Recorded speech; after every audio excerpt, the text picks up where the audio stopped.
All right, welcome back to Lag Demon Programming in the Compiler Design course.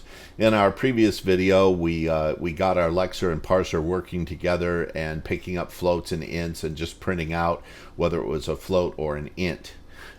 So that's good and that works. And in this video, what we're going to do is we're going to set up a way of evaluating expressions. So I'm going to change this file a little bit here. I'm going to get rid of these.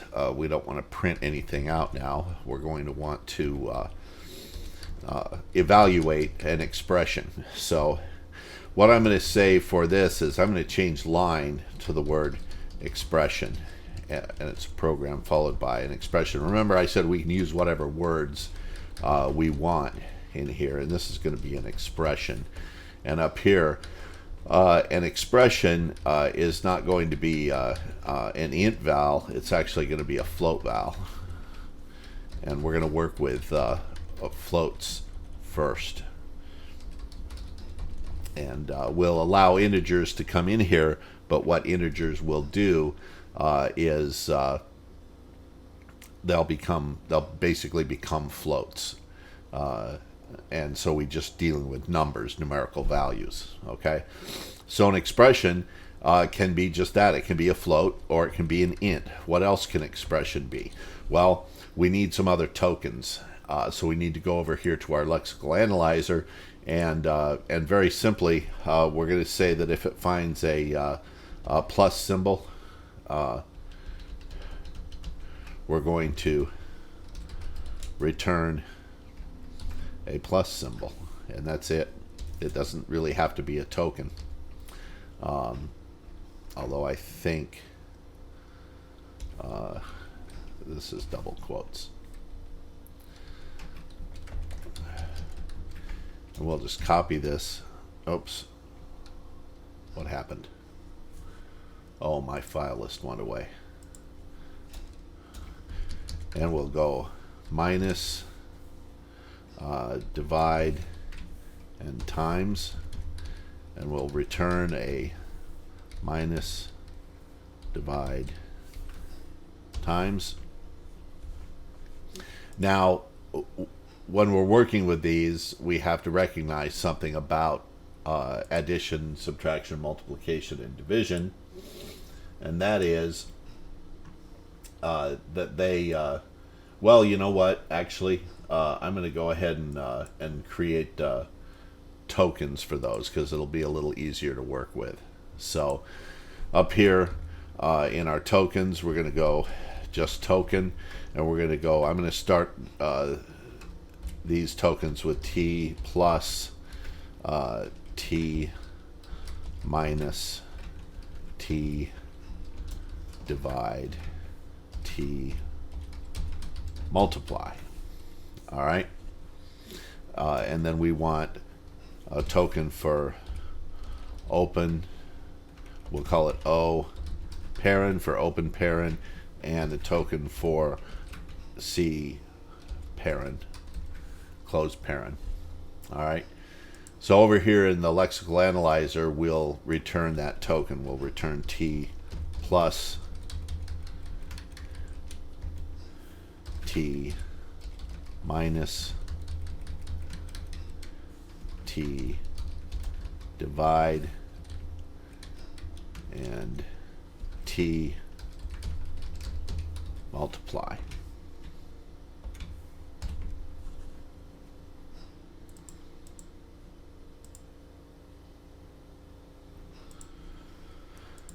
Okay. Now over in parser, we need to determine the precedence of these operators. So precedence works where the stronger the glue, the lower down in the list we go, and this also determines the associativity, which is left for T plus and T minus. And divide and multiply are also left, but they're stronger. They have more glue, so they're lower in the list. So we go T multiply, and T divide. And this tells the parser how to combine these together. So if we go 3 plus 7 times 4, the parser is gonna know that the times is a higher precedence than the plus, and it's gonna multiply first and then add, which is exactly what you're supposed to do. And the same thing with divide. Let me make sure I spelled all these right. Let's do a quick build and make sure no weird errors come up. Okay. So what can we do with these tokens now that we're returning these tokens? Well, we can say that an expression is also an expression. You know what? I spelled this all the way out. I'm going to reduce its length to EXPR for less typing. I'm going to call it an EXPR because we have to type this a bunch of times, and this one also needs to be EXPR. Okay. Because what we're going to do is we're going to say it can also be an expression T plus, and I can't even type, EXPR.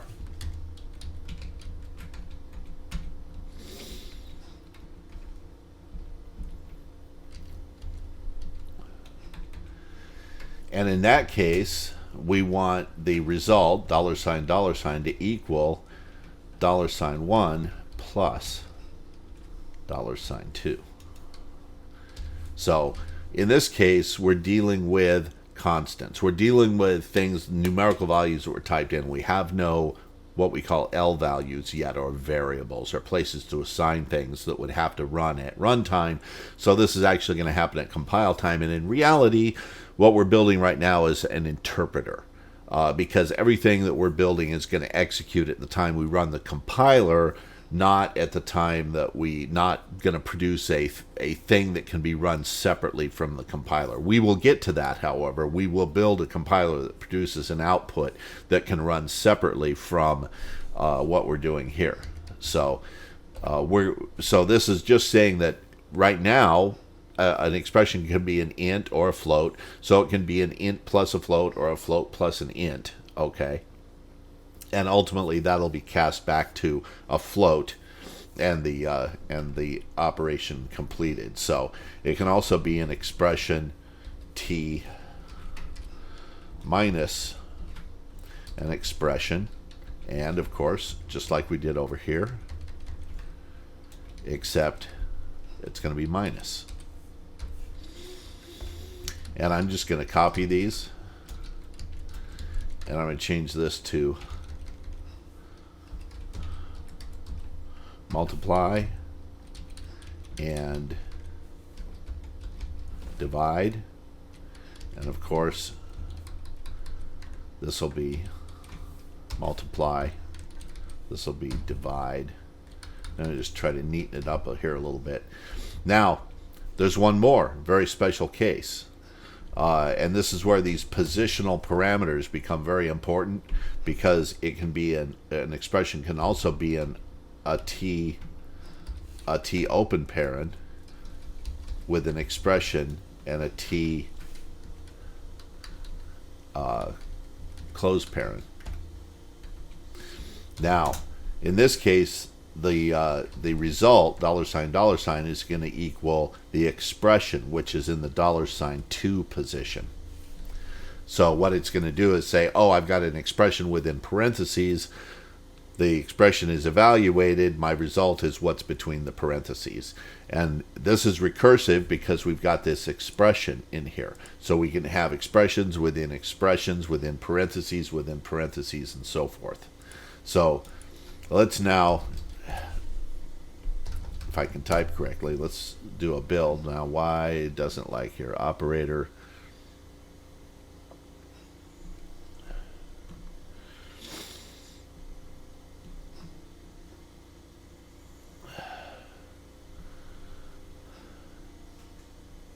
Oh, okay. It's not $2, it's $3. Okay, keep this in mind. Let me go over this. This is $1. This is $2. This is $3. These were all supposed to be $3. Okay. And why is that? These are positional parameters. It's saying $, is the result. $1 is the first one. $2 is the second one. $3, 4, 5, 6. However many you've got in your production, however many you've got in your pattern, they're used in your production according to their exact position within that pattern. Okay, so this should hopefully compile now, and it did. And so we can go source and main and run it, and now we can say 12, and it didn't print out anything because we never told it to print out anything. So let's do something with expression up here, and let's say that cout from answer, the answer is from $, from endl. And let's make and see if we get errors, and we got errors.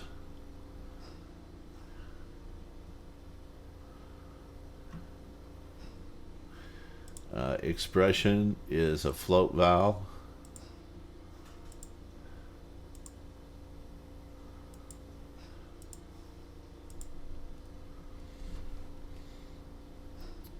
Cannot convert YY parse S type float in assignment. $, equals $1. $, equals $1.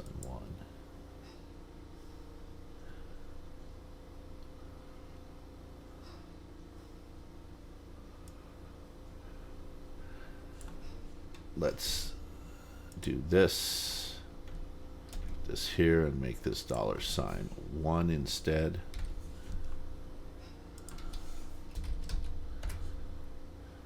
Okay, that worked. So this rolls it up. That's right, this was the empty slot. There's nothing in there. It needs to be up here where it's on the right hand side for the production.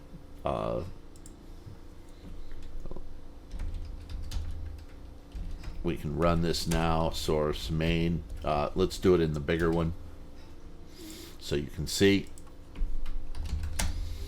Yep, it's good. Dot source, main. And we can type in 12. It didn't print anything out. 12 plus 2. The answer is 12. No, 12 plus 4.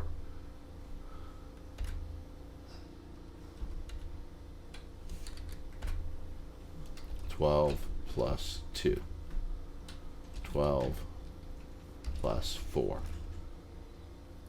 The answer is 14. No. So what did we do wrong here?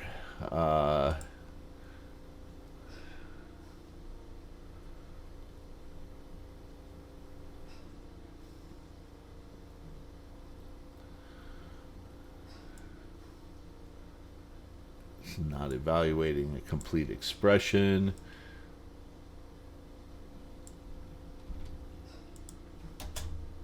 Put it down here and make it $2.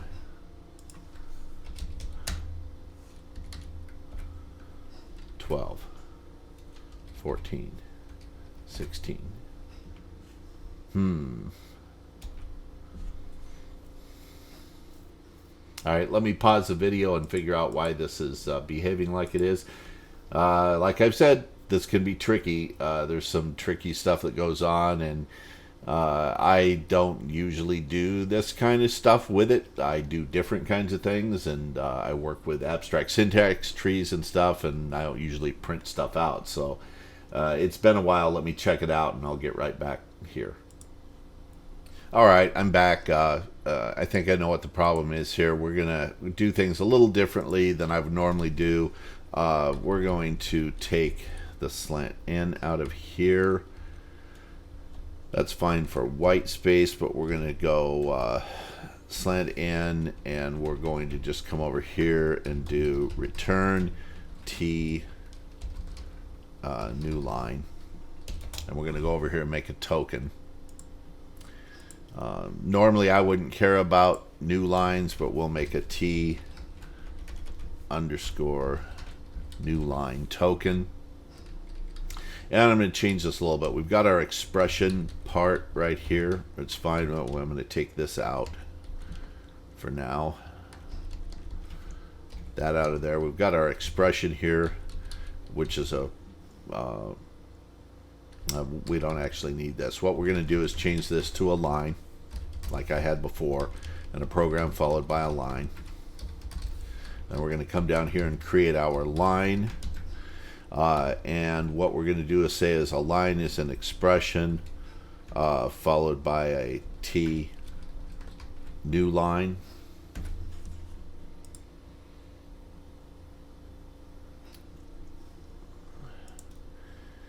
And in this case, what we're going to do is that print out, and it's going to be a $1, the expression that we want to put out, and we don't want to forget our semicolon here.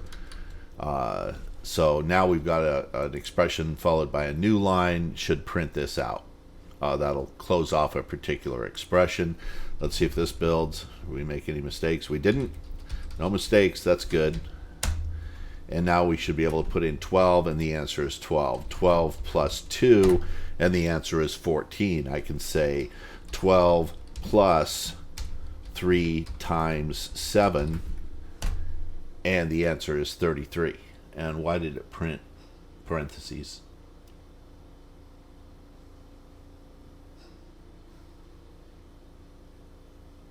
That's odd. So 3 times 7 is 21, plus 12 is 33. So it's doing the math right. And it's actually evaluating this expression that we type in, 22 divided by 44, 22 over 44 plus 3. And it's a real number. It's a floating point number. And it came up with 3.5. So it's doing it mixed. 12.5 divided by 2, 6.25. So it's doing it both integers and real numbers and evaluating expressions. So that's good. Let me check the time here on the recording. We're at 17 minutes. So we'll review this real quick. And I think in the next video, we'll start talking about the concept of language design and types and L values and things like that, and see if we can maybe make some kind of a variable lookup table. But that might be, yeah. Well, we'll see what we do in the next video. I'll have to work on that a little bit. So basically, the way I fixed that was it had no way for our purposes here of knowing when it should print something out. And by sticking in this new line, saying when we get a new line, go ahead and print it out. So it's an expression followed by a new line. So we can't type multiple expressions on a single line. It wouldn't know how to parse them. We could change that. We could say it's an expression followed by a new line. Or we could say it's several expressions followed by a new line, some looping function in here, or recursion. So that could be something else too. So anyway, that's I think that's it for this video. We got a little expression parser working, and you see it does math. You type in the math, and it does it. It doesn't work with variables yet. We'll work on that and see what we have to do. So I hope you enjoyed the video. This is just kind of an introduction so far to Flex and Bison. We'll need to talk about actual design of a language at some point, but I wanted you to get familiar with the ideas. Flex is responsible for breaking down characters into tokens and returning values. The parser is concerned about higher level patterns of tokens, so that we have, an expression is just a number or a float or an int, or it's an expression plus an expression minus an expression. We can even do something like this. We can do 3 plus 7, 3, let's try plus 7 times 2, 2 plus 4. So 3 plus 7 times 2 plus 4, it's got to do what's in the parentheses first, and then it's got to do the multiply. That the parentheses change the precedence of the operators. So what's this going to be? It's going to be 3 plus 7, which is 10, times 2 plus 4, which is 6. It should be 60. And the answer is 21. 3 plus 7 is 10. 2 plus 4. Interesting. 3 plus 7 is 10. 2 plus 4 is 6. Multiply those together, it should be 60. It says 21. That's a problem. What? Well, I will troubleshoot that and figure out what's wrong there. Do I have... Oh. Well, we never... I know why. We never returned our open parentheses tokens.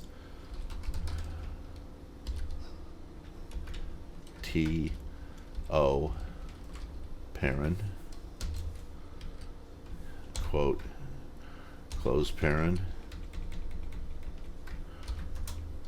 return T-C parent. And now I think we'll find that the precedence may be wrong. Oops. I'm going to go get that and copy it.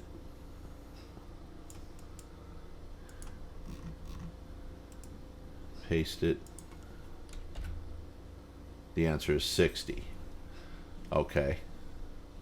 Let's go 3 plus 2 times 7. This should be 2 times 7 is 14, plus 3 is 17, and it says 35. We have those precedents wrong. I had it right in the first place. This, I'll explain what went wrong here in just a second. All right, let's run, let's paste it in. Oh, wrong thing. Let's get this one first. I'll copy it so I don't have to type it. I should probably be doing this in the bigger one. Maybe we'll do that. The answer is 60. Okay. And now this one, 3 plus 2 times 7. It should do the multiply first. 2 times 7 is 14, plus 3 is 17. Let's copy that whole thing.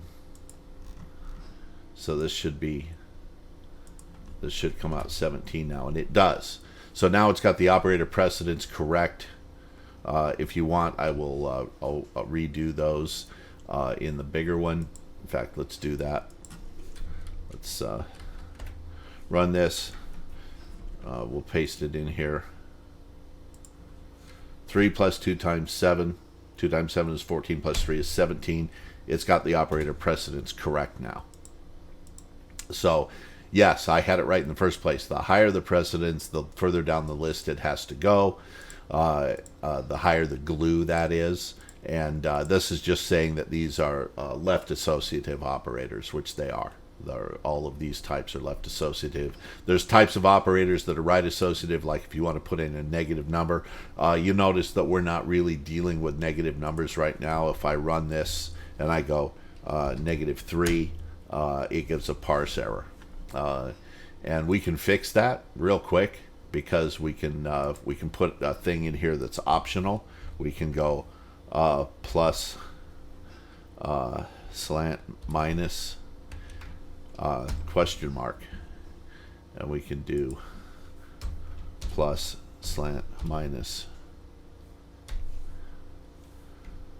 question mark, except that's the wrong kind of slant. Plus slant minus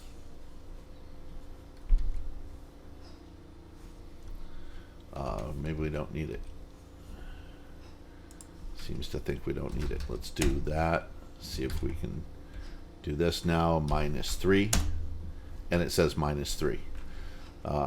So we can say 3 plus -3, and the parser will or rather the lexical analyzer will take care of that right glue operator, that operator that says I want to attach myself to the right. It's actually just part of the number now for a minus sign. We can also do it with plus. We can say 3 plus a plus 3, as long as they're right next to each other, and it'll still accept it because that plus on the 3 is just part of the number here according to this. That, however, may not work with identifiers or variables of some kind. We'll get into that later and how we handle that. So anyway, that's it for this video. Thanks for watching. I hope you enjoyed it. If you liked the video, hit that like button. If you really liked it, hit that subscribe button. And I will see you in the next video. Thanks for watching.